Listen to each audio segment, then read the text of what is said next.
자, 이제 오늘은 이제 부동산 거래 신고 등에 관한 법률을 가지고 보실 테고요. 이게 문제가 이제 한 5문제 내외가 평균적으로 출제가 되게 됩니다. 그래서 제일 먼저 논의할 주제가 부동산 거래 신고 대상 등에 관한 쟁점이 되게 될 것이고요.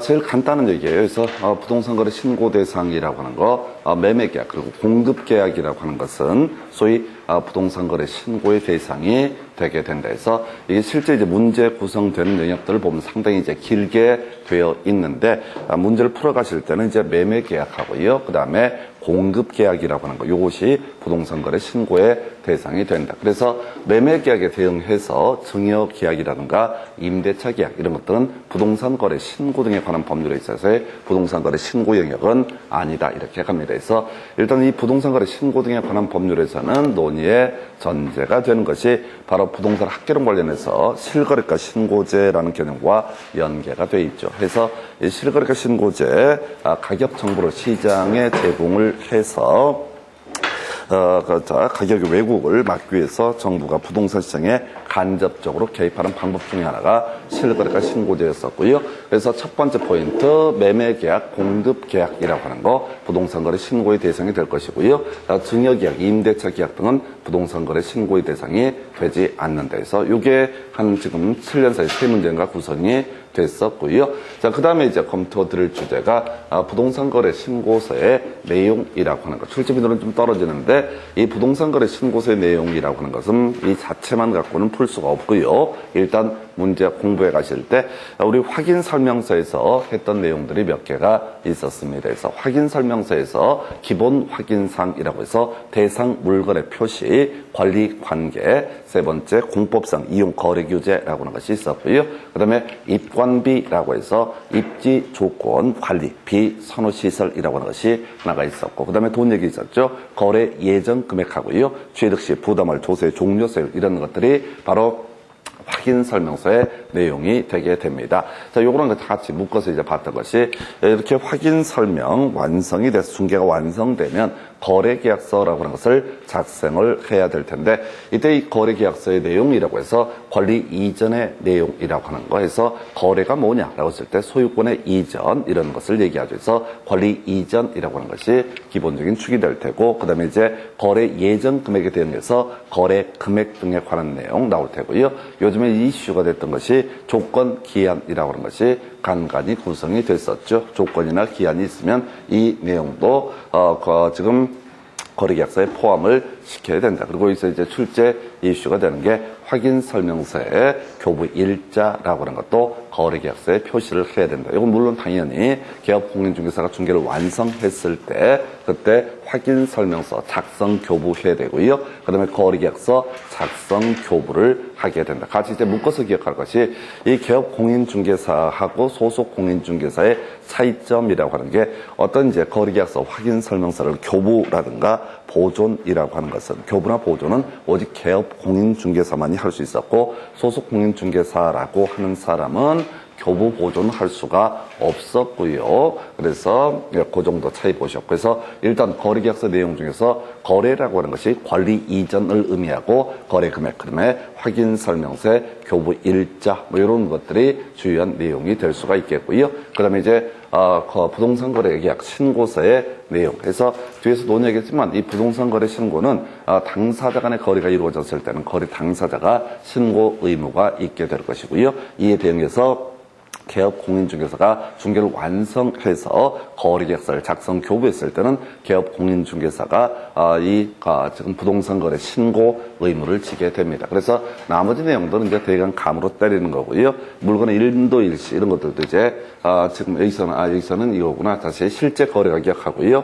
조건 등에 관한 내용 이런 것들을 부동산 거래 신고서에 포함을 시켜야 된다. 그리고 이제 주요 이슈가 되는 것이 개업공인중개사가 신고를 하는 경우에는 개업공인중개사의 중개사무소 소재지와 같은 인적사항이라는 것을 바로 부동산 거래 신고서에 포함될 내용 이렇게 그림을 잡게 됩니다. 그래서 이렇게 해서요. 자, 지금 이제 확인 설명서, 거래계약서, 그다음에 부동산 거래계약 신고서의 내용을 비교하는 문제. 특히 이제 주로 이슈가 되는 게 이 확인 설명서하고요. 그다음에 부동산 거래계약 신고서의 내용을 비교하는 식으로 주로 출제가 이루어져요. 이게 두 번째 출제 영역이 될 테고요.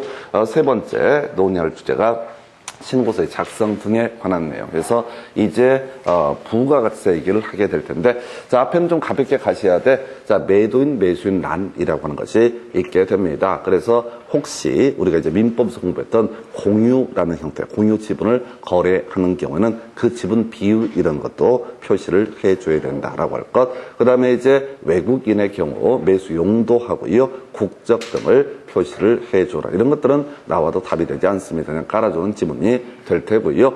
자, 그 다음에 거래 대상, 부동산 등이라는 영역에서 종류가 있어요. 그래서 혹시 거래 금액란이라고 하는 영역에 2개 이상의 부동산을 함께 거래하는 경우 각각의 부동산별 거래 금액을 적는다. 여기까지는 문제가 안 되는데 이슈가 되는 것은 저거죠. 그래서 부가가치세 따로의 계산을 하게 된다. 해서 부가가치세 제외. 좀 이따 이제 건축 실부 총부라고 해서 포인트가 되는 게 총부라고 하는 것이 있죠. 그래서 총실제 거래 가격이라는 명제가 나오게 되면은 그때는 이제 부가가치세 포함, 그거 하나만 포함이고 나머지는 다 부가가치세 제외. 즉 확인 설명서 할 때 거래 예정 금액 이런 거 있었거든요. 거기서도 중개 보수 얘기도 나오게 될 텐데 항상 부가가치세는 별도로 부과할 수 있다. 따로 제외 이렇게 돼 있고 나중에 보겠지만 딱 하나에서만 부가가치세 포함이라고 하는 것이 나올 테고 여기까지도 건드릴 게 없어요. 근데 간단한 주제. 자, 면적을 표시함에 있어서 집합 건축물의 경우 전용 면적을 적게 된다라고 하는 거. 요게 출제 이슈. 그냥 왠지 모르겠어요. 자주 나왔던 주제에서 아파트 같은 경우에는 이 부동산 거래 신고를 할 때 전용 면적만 적게 된다 해서 우리가 이제 전용 면적이 있고 공용 면적이라는 개념이 있죠. 그래서 민법 지난 시간에 공부하실 때 그런 말씀을 드렸습니다.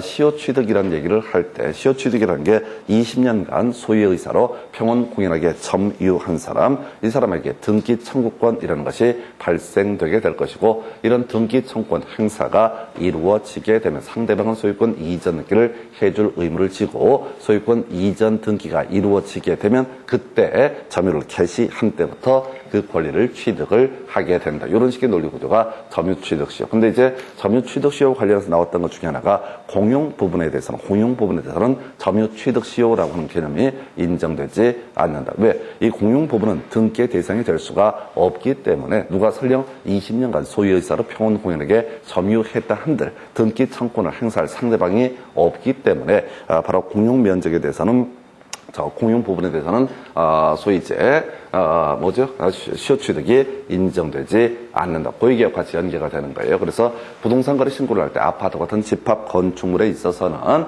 전용 면적을 적는다. 그래서 그 뒤에 그 밖의 건축물은 연면적을 적는다. 이런 것들은 거의 이슈가 안 되고요. 항상 이제 틀리게 나올 때는 집합 건축물의 경우 연면적을 적는다. 또는 집합 건축물의 경우 전용 면적을 적는다. 틀리든 맞든 집합 건축물이라는 주제를 가지고 출제 포인트를 삼게 됩니다. 자, 이제 분양가관 관련 얘기를 해봐야 되죠. 그래서 앞에서 우리가 이제 중개사법에서 중개 대상물이라는 개념이 있게 되죠. 이 중개 대상물은 토지라든가 건물, 그 밖에 정착물이 있었고요. 그다음에 공장재단, 광업재단, 등기된 임목 이런 것들을 우리가 중개 대상물이라고 부르게 되는데 이 중개 대상물이 되기 위해서는 특정할 수 있어야 되고 사적 거래가 가능했을 때만 중개 대상물이 될 수가 있습니다. 그래서 바로 다이렉트로 이제 공부했던 주제 중에 하나가 분양권이라고 하는 거 중개 대상물의 범주에 포함이 되지만 입주권이라든가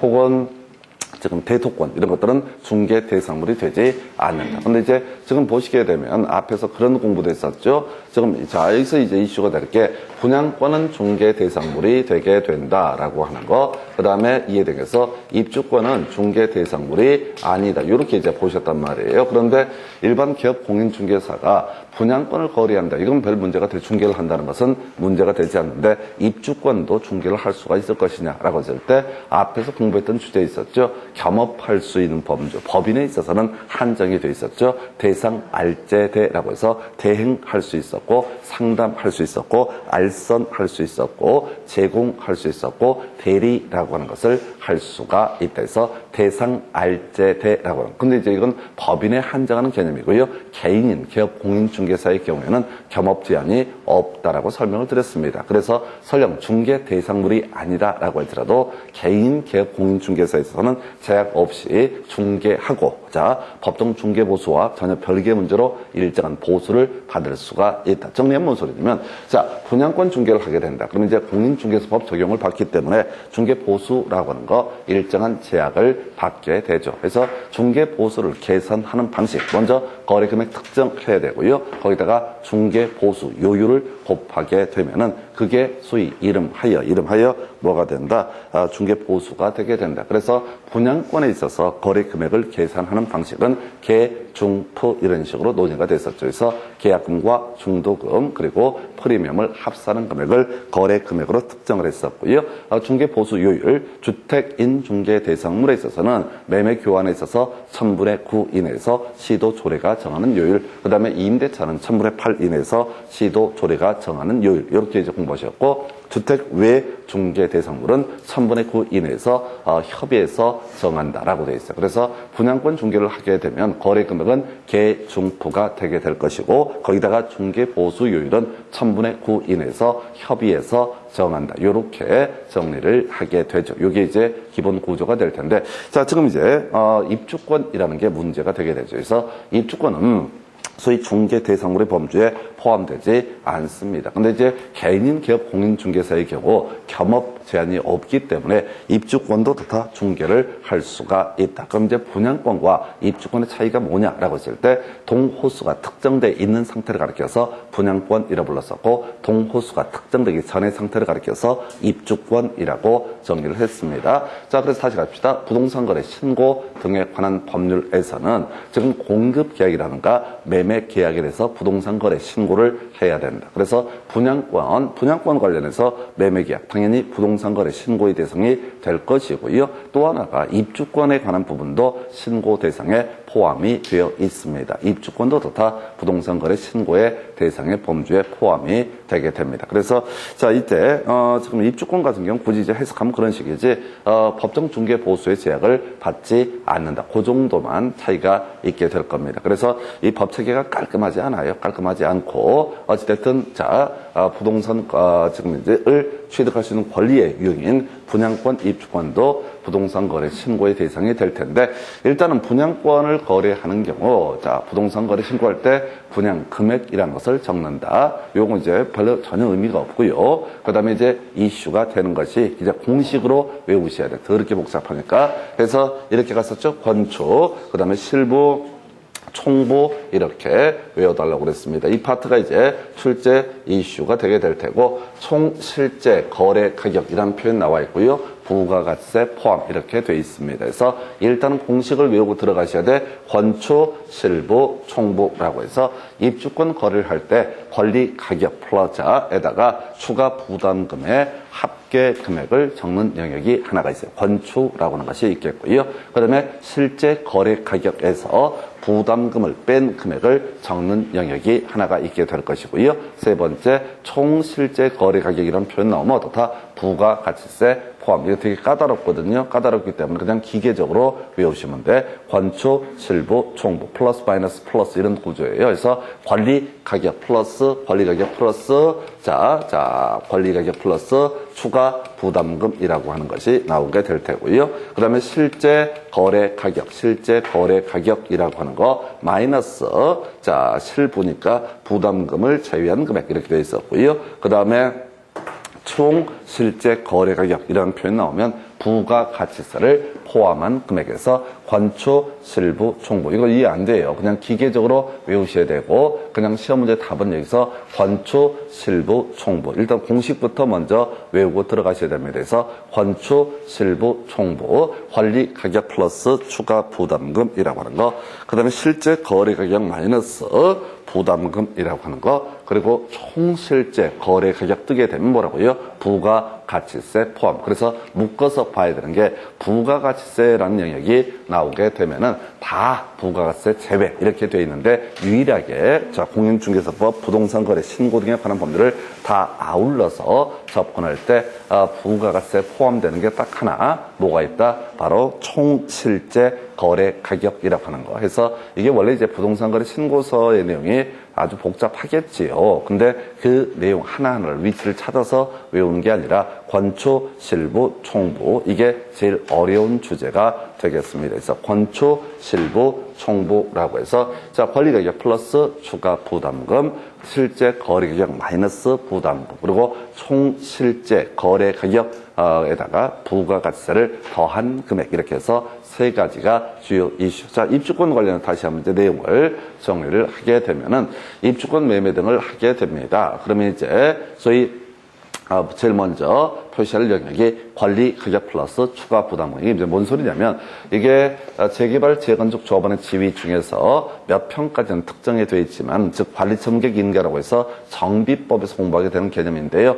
관리첨격 인가 공급격이 확정이 되게 되면 이 사람 조합원 자 지분이 얼마의 가치를 가지고 있다라고 하는 거 이게 이제 관리 가격에 관한 부분이 되겠고요. 근데 이제 지분이 뭐 3억이다. 그런데 3억 5천짜리 아파트를 분양받아야 되니까 5천만 원을 더 내라라고 하는 거. 이게 이제 관리가격 플러스 추가 부담금이라는 의미, 권추라는 개념이 되게 될 것이고요. 그 다음에 이제 실제 거래가격에서 부담금을 제외한 금액에서 자 입주권을 거래하는 경우가 있게 됩니다. 입주권을 사고 파는 경우가 있다. 그러면 이제 실제 매수인 입장에서는 자 이 실제 거래가격이라고 하는 걸 다 지급하는 것이 아니라 앞으로 부담금에 관한 부분은 나중에 내기 때문에 그것을 뺀 금액을 적도록 한다라는 의미가 될 테고 그 다음에 제일 어려운 게 바로 부가가치세 포함이라고 해서 총 실제 거래 가격이라는 표현 나오게 되면 어떻다?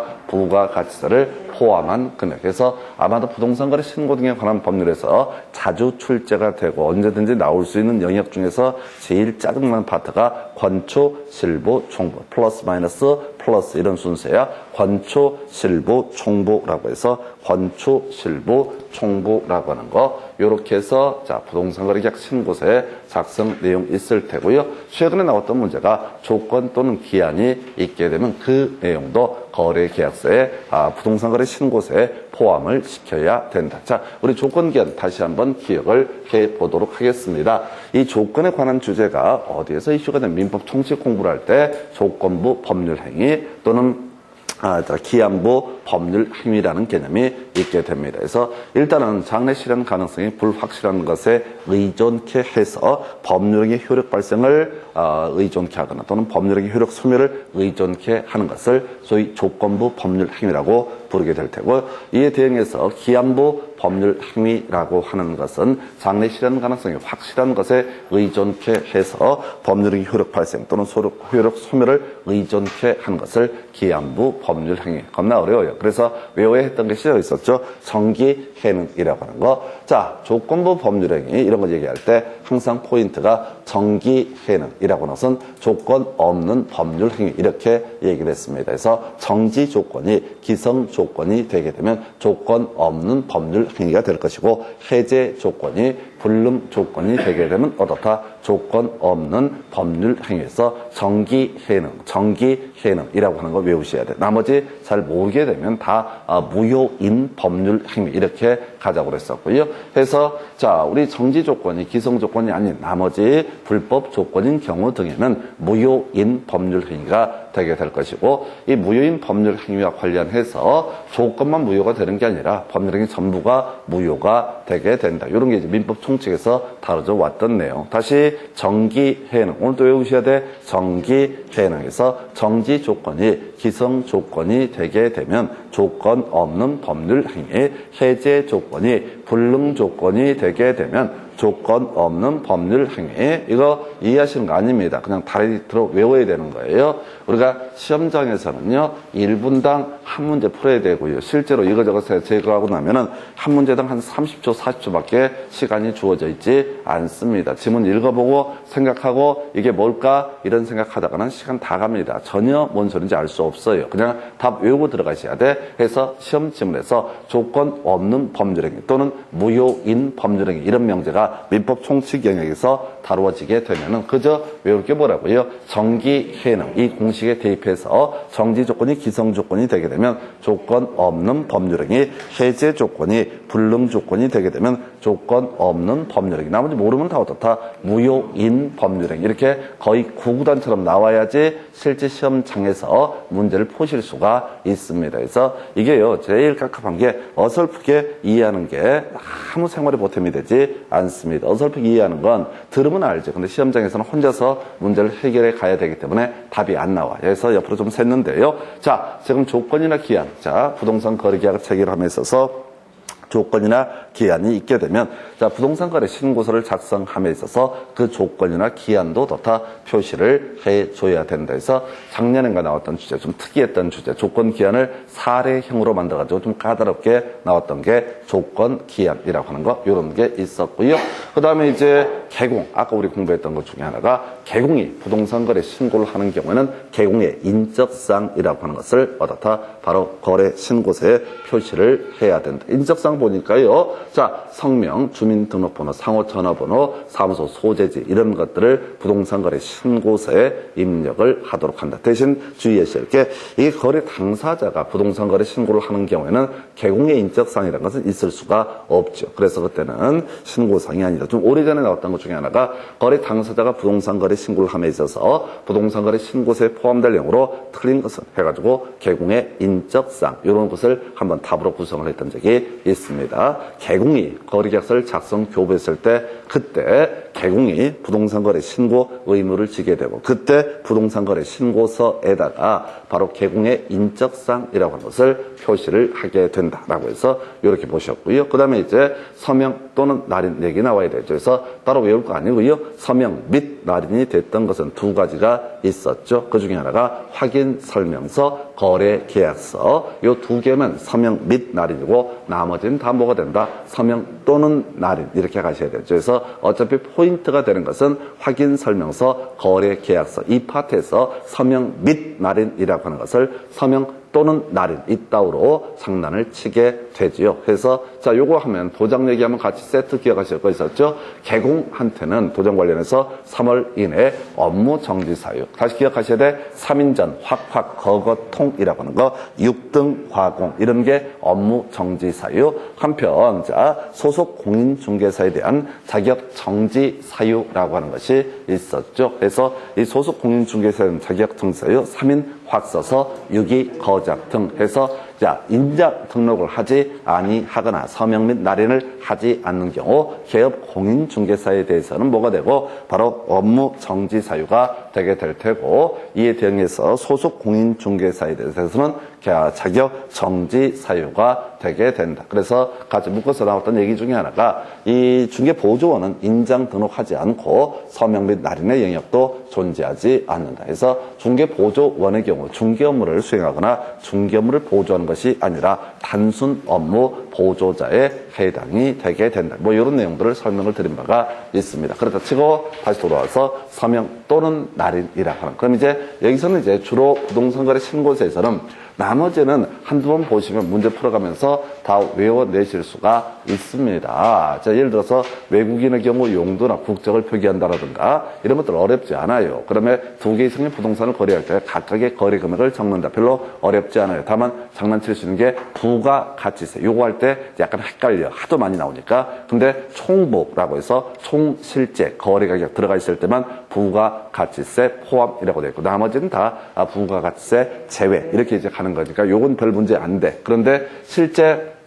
시험 문제에서 답이 됐던 주제 집합 건축물의 경우 전용 면적을 적게 된다. 이런 거 하나 있었고요. 그 다음에 입주권 매매와 관련해서 어려웠던 거 건축, 실부, 종부 해서 관리 가격 플러스 추가 부담금, 관리 가격 플러스 추가 부담금, 그 다음에 실제 거래 가격 마이너스 부담금이라고 되어 있죠. 그래서 나중에 아마 우리 수험생 입장에서 짜증나게 할 부분이 이 파트가 될 거예요. 아직은 안 나오는데요. 이 관리 가격 플러스 추가 부담금, 이 플러스인지 마이너스인지가 나중에 장난을 칠 겁니다. 보나마나 하나 때릴 게 없어. 추가란 게 뭐야? 더한다는 얘기잖아. 그러니까 관리 가격 플러스 추가 부담금 이렇게 생각을 해야 된다고. 그럼 문제를 구성할 때 이 망할 놈들이 입주권 매매 경우 관리 가격에서 추가 부담금을 뺀 금액을 적도록 한다. 이런 식으로 이제 지문을 구성할 게 많이 보여요. 그냥 얘는 거의 도배를 해버리니까. 그리고 어느 쪽이든 더럽게 어려워. 그래서 추가한다는 게 뭐야? 더한다는 얘기잖아. 그래서 권추는 어떻다? 더한다. 라고. 권추는 어떻다? 더한다. 권추는 어떻다? 더한다. 라는 의미를 가지고 있다고요. 그래서 이게 공부가 좀 된 상태에서 지문들 분석하면 유치차라는 걸 낸단 말이야. 그래서 뺀 금액, 더한 금액 이렇게 말장난들을 하니까 관리 가격 권추 외웠으면 추가는 더한다는 얘기지 뺀다는 얘기가 아니거든. 그래서 권추 이렇게 갔었고요. 실부, 실제 거래 가격에서 지금 현재 지금 매수인이 지불하지 않는 금액 부담금을 뺀 금액을 적도록 한다. 그 다음에 총부라고 해서 부가가치세 유일하게 포함됐던 것이 바로 총실제 거래 가격. 그래서 다시 갑시다. 자, 지금 집합건축물 전용 면적을 적는다. 권추라고 해서 관리가격 플러스 추가 부담금, 그 다음에 실제 거래 가격 마이너스 부담금이라고 하는 거. 그리고 세 번째 총실제 거래 가격이라는 표현 나오게 되면 어떻다? 부가가치세를 더한 금액, 이게 이제 포인트가 되게 될 것이고요. 그 외에 요즘에 이슈가 되는 게 조건 기한 얘기, 그리고 하나 남는 것이 바로 개공의 인적사항이라고 하는 거. 개공이 부동산 거래 신고를 하는 경우에 한정해서 어떻다? 개공의 인적사항이라고 하는 것을 표시를 하도록 한다. 이렇게 정리를 합니다. 그래서 요렇게 보셨고 서명 또는 날인해서 이 정도가 부동산 거래 신고서의 부동산 거래 신고서의 작성 방법 등에 관한 쟁점이 되게 될 것이고요. 자, 그 다음에 이제 검토 드리게 될 주제가 이렇게 되어 있네요. 자, 신고 의무자. 자, 요거 별로 안 중요합니다. 이 파트는 오히려 아는 게 독이 되는 수가 있어요. 그래서 이게 신고 의무자라는 개념이 있고요. 신고서를 제출한다는 개념이 있게 될 텐데, 신고 의무자부터 먼저 보겠습니다. 그래서 이미 다 설명은 드렸어. 거래 당사자가 부동산 거래에 매매나 매매 계약을 체결했을 때, 또 개공이 매개가 되지 않았을 때 그들이 어떻다? 부동산 거래 신고 의무를 진다. 그래서 공동 신고를 할 의무를 지게 된다. 그래서 원칙 보니까 이렇게 돼 있어요. 거래 당사자, 숫자가 잘못되어 있구나. 자, 부동산 등의 거래 계약을 체결하는 경우 거래 계약 체결일로부터 30일 내에 부동산 등의 소재주 관할 신고관청에 공동으로 신고를 해야 된다. 이거 외워봤자 당연한 상식의 문제인데요. 이건 직접 시험에는 나오지 않습니다. 왜? 예외 파트가 항상 존재하기 때문에. 그래서 우리 문제에서는 단독 신고만 출제가 되게 되는데, 기본 구조. 자, 지금 이제 작년에 60일에 법이 개정이 됐었고요. 계약 체결일로부터 얼마? 30일 내 부동산 거래 신고 공동으로 해야 된다. 그런데 이제 예외해서 단독 신고하는 경우가 있어요. 그래서 일방의 신고를 거절하는 경우 이때는 단독으로 신고할 수 있다. 거의 안 나오고요. 두 번째 거의 나오는 게, 자, 거래계약 당사자 중 일방이 국가 등 국가지자체, 지방공사 뭐 이런 공적인 주체였을 때는 이 국가 등, 즉 지자체나 국가나 지방공사 등이 어떻다? 신고를 해야 된다라고 하는 거예요. 그래서 이런 경우죠. 개공을 통하지 않고 국가하고 개인하고 부동산 매매 계약을 체결했다라고 했을 때, 이때 원래는 공동신고라고 되어 있었는데요. 자, 국가 등이 직접 어떻다? 단독으로 신고를 하게 된다. 자, 일방의 신고에 대해서 거부를 하게 된다. 그럼 단독으로 신고한다. 이렇게 이제 가게 됩니다. 그래서 별로 중요치 않아요. 이런 것들, 여기서 이제 부동산 거래 신고 등에 관한 법률에서 뒤에서 나중에 토지거래 허가제, 외국인의 부동산 등 취득 이런 주제도 출제를 해야 되기 때문에 이 부동산 거래 신고 영역에서 평균 한 3문제 내외가 출제가 되게 되는데, 제일 쉬웠던 문제가 아까 신고 대상에서 매매계약, 공급계약 이런 것들 뽑아줄 수 있겠고요. 그 다음에 전통적으로 부동산 거래 신고서의 작성 방법 등 거기는 무조건 한 문제가 나온다고 봐야 되고, 그 다음에 지금 여기서는 신고서의 제출이 출제 포인트가 되기 때문에 신고 의무자는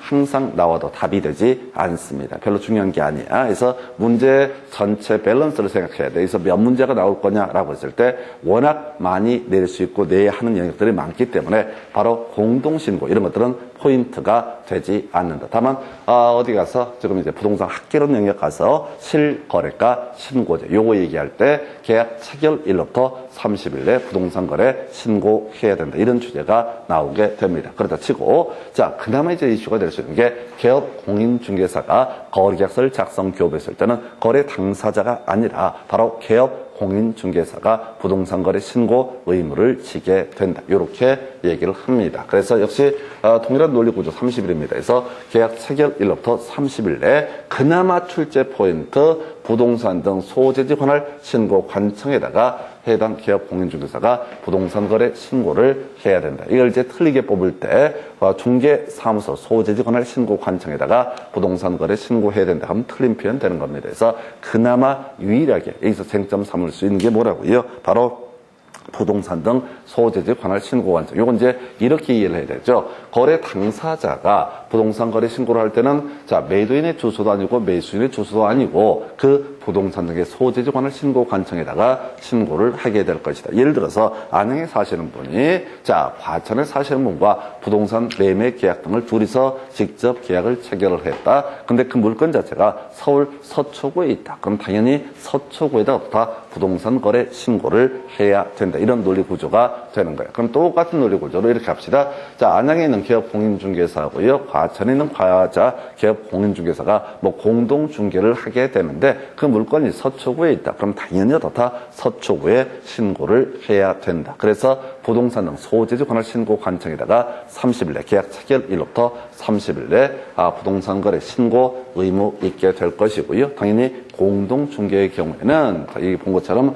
공동으로 신고를 해야 된다. 그래서 여기서는 나머지는 다 이 지문 읽어 가시다 보면은 대충 개념을 잡아낼 수 있는데 어디에다 신고를 하느냐 해서 맨날 장난치는 게 중개사무소 소재지 관할 신고관청 이렇게 트릭을 씁니다. 그래서 중개사무소 소재지 관할 신고관청이 아니라 부동산 등 소재지 관할 신고관청에 신고 의무가 있다 해서 자 다시 갑시다. 기본적으로 공동신고 그러나 단독신고 특히 이제 거래 당사자 간의 거래에 있어서는 단독신고만 시험 문제를 구성을 하고요. 왜? 이명제를 출제를 해버리면 출제 오류거든요. 이 예외 항목을 포섭하지 못하기 때문에 원칙은 낼 수가 없습니다. 그래서 예외 파트를 가지고 구성을 하고 있고요. 자 그러면 이제 외울 것이 자 이 파트에서 같이 이슈가 될 거예요. 바로 신고서의 제출이라는 개념이 나오게 됩니다. 신고서의 제출이라고 하는 미리 다 외우고 들어가야 돼. 단독 제출. 아예 외우고 들어가셔야 돼.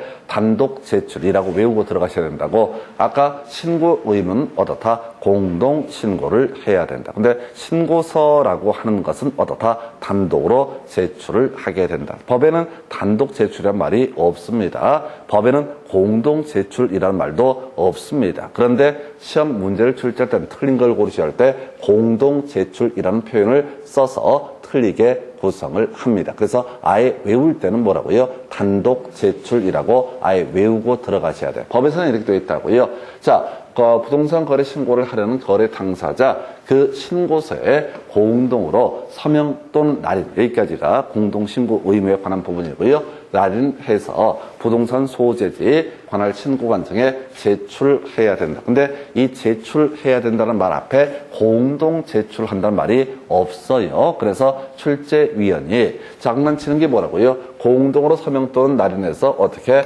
공동 제출을 해야 된다. 이렇게 살짝 트릭을 쓴다고. 그러면 이제 의미가 대충 맞으니까 공동 제출처럼 보인다고. 근데 시군구에 꼭 둘이서 갈 필요는 없다는 거지. 도장만 찍으면 되는 거지. 그중에 한 사람만 가도 된다. 이런 의미라고요. 그래서 공동 제출이냐 단독 제출이냐 이런 내용 자체가 법에 없어요. 그래서 해석을 하게 되면 단독 제출도 가능하다라는 해석이 나와야 되는데 시험 문제를 출제할 때는 항상 뭐라고 공동 제출해야 된다라고 이렇게 함정을 파니까 아예 외울 때는 단독으로 제출해도 된다라고 이렇게 미리 외우고 들어가셔야 돼요. 그래서 아까 신고 의무자라고 하는 것이 거의 의미가 없는 게 이 파트에서는 이제 공동신고 의무가 있다에 대응해서 예외적으로 단독 신고도 있으니까 이 공동신고 의무라는 얘기를 다룰 수가 없어요. 다룰 수가 없고 시험이니까 시험에서 항상 예외를 포섭하지 못하게 되면 출제 오류의 문제가 발생하니까 이게 이 문제에서 건드리지 않고요.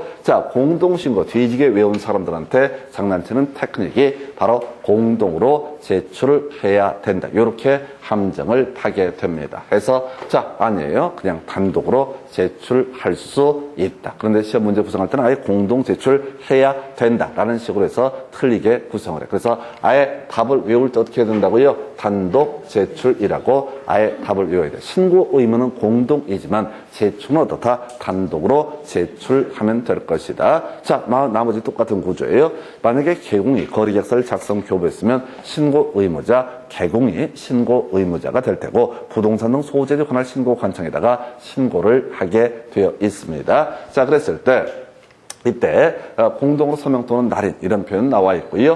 역시 부동산 등 소재지에 관할 신고 관청에 공동 제출해야 된다는 말은 없어. 그냥 제출해야 된다라는 말만 있어요. 그래서 틀리게 뽑으려면 공동 제출해야 된다. 이렇게 함정을 파게 될 것입니다. 그래서 그 밖에 뭐 별로 중요한 건 아닌데 소속 공인중개사라고 하는 사람, 이 사람은 어떻다? 제출을 대행할 수 있다. 대행 등 큰 이슈는 되지 않습니다. 왜? 이 자체에서 수십 문제를 뽑아내는 게 아니라 어디 가서 이 전체에서 한 3문제 정도 구성이 되니까 내릴 게 많아서 큰 이슈가 안 되고요. 여기서 이제 출제 쟁점이 되는 것 중에 하나가 신고 수리가 있을 때 신고 필증이라는 것을 교부를 하게 됩니다. 그래서 신고를 받은 신고 관청은요, 신고 내용을 확인한 후 신고인에게 신고 필증을 즉시 발급을 해야 되고요. 출제 이슈 전체 그림상 필요한 거, 거민의 의제라고 하는 거, 거민이 있는 것으로 본다라는 개념을 거민의 의제라고 얘기를 하게 됩니다. 그래서 이렇게 부동산 거래 신고해서요, 부동산 거래 신고 필증의 교부가 있게 되면은 바로 부동산 등기 특별조치법에 따른 거민을 받은 것으로 본다. 이게 이제 여러 군데서 걸리게 돼요. 거민 의제라고 하는 개념. 자, 일단 이 얘기를 하려면 부동산 등기 특별조치법이라는 개념을 이해를 하셔야 됩니다. 그래서 우리가 부동산 등기 특별조치법은요, 기본적으로 매매계약, 증여계약 이런 매매계약, 주로 이제 매매계약이 이슈가 될 텐데 이 매매계약 등을 체결한 사람이 결국 우리 민법 186조에 따라서 소유권을 취득하기 위해서 매수인은 등기 넘겨받아야지 어떻다? 소유권을 취득할 수 있다. 그래서 자, 매매계약을 체결하고요, 등기를 넘겨받기 위해서는 바로 신청 정보, 첨부 정보라고 해서 등기소에 일정한 서류 등을 제출을 해야 됩니다. 그때 하나가 뭐냐면 이 계약서 또는 이제 그게 판결문이 되면 판결문에 대해서 검인이라는 도장을 받아서 어떻다?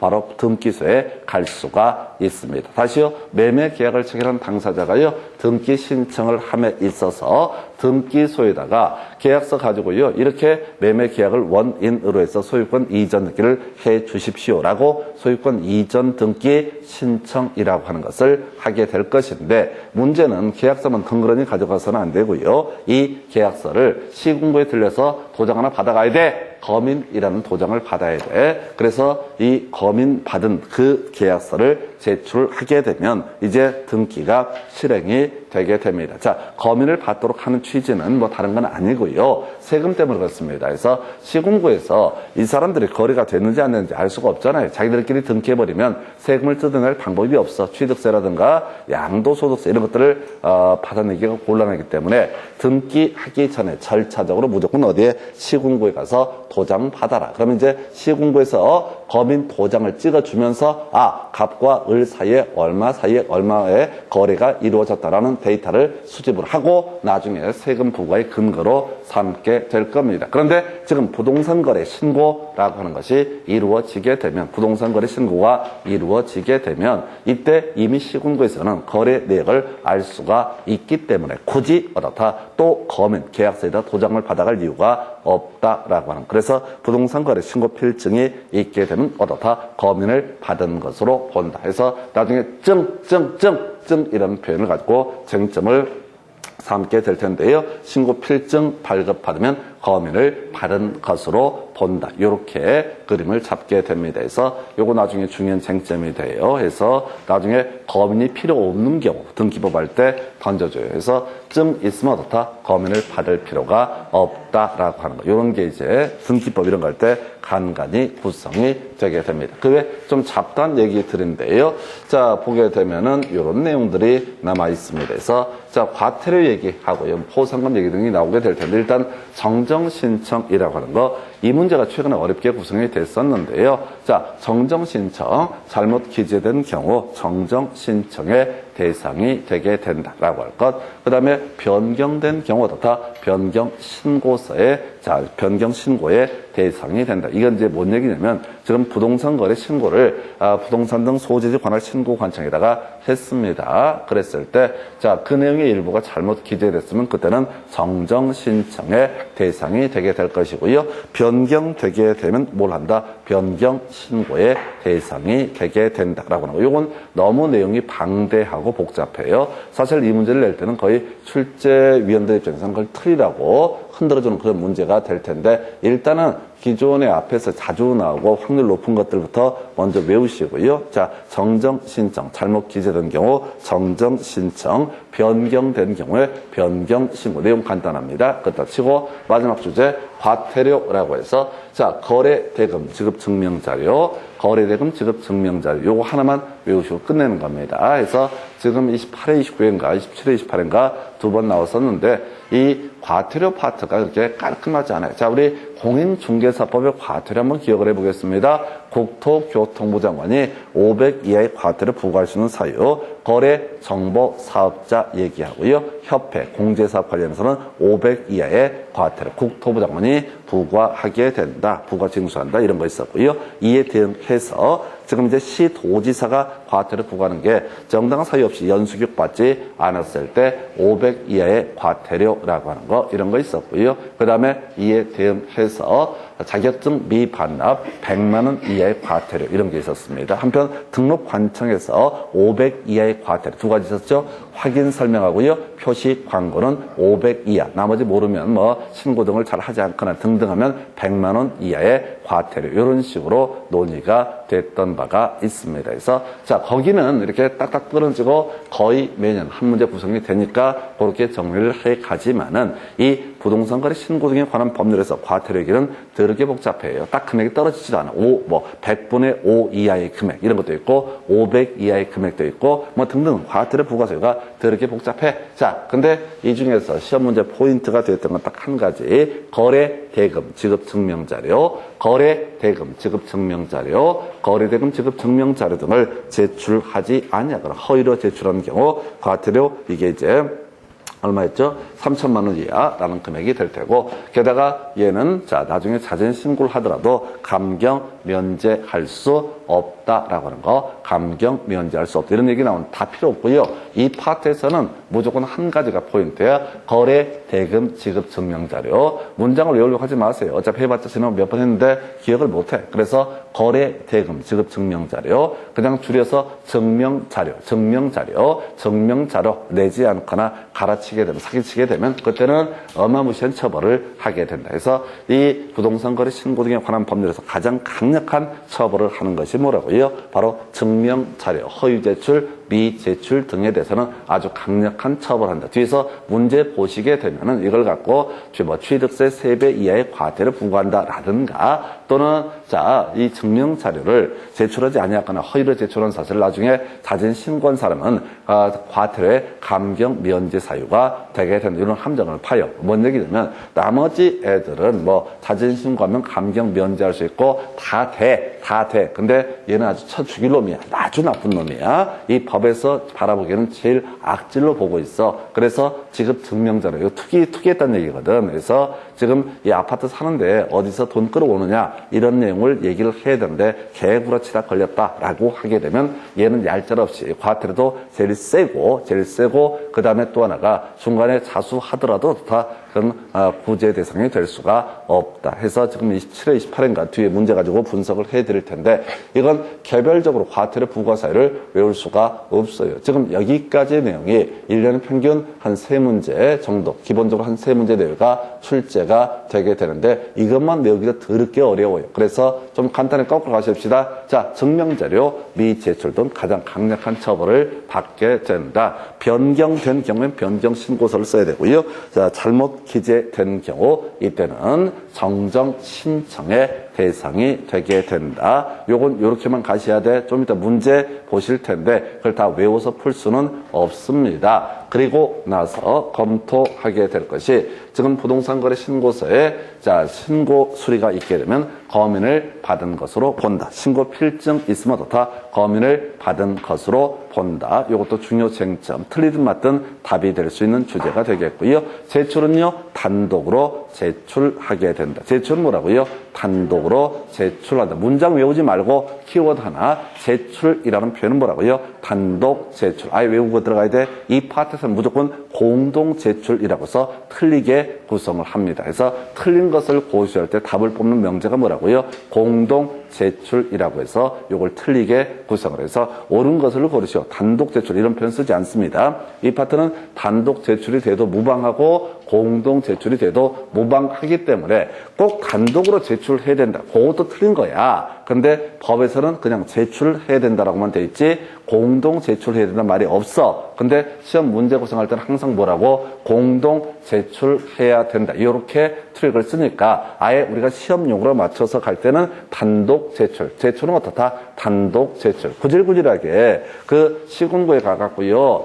그 매매 당사자가 맨날 손잡고 하루 이틀도 아니고 왔다 갔다. 아니야. 그냥 우리가 저 얘기했었잖아. 지금 매매 계약 이런 것들은 일시적 계약이라고 그래서 한번 급부가 이루어지면 다시 안 만나도 되는 것을 일시적 계약. 대신 임대차 같은 것을 계속적 계약. 그래서 일시적 계약에서 뭘 해제를 통해서 법률 관계를 해소할 수 있고요. 그 다음에 계속적 계약에서는 해지라는 것을 통해서 법률 관계를 해소할 수 있다. 이렇게 보셨고요. 그 다음에 이제 지금 이제 신고 의무 관련해서는 다른 거 빼버리고 부동산 등 소재지 관할 신고 관청에다 다 신고를 해야 된다. 부동산 등 소재지 관할 신고 관청에 신고를 해야 된다. 하나씩 정확하게 외우고 들어가셔야 돼. 부동산 등 소재지 중개사무소 소재지 관할 신고 관청이 아니다라고 할 것 이런 게 있었고요.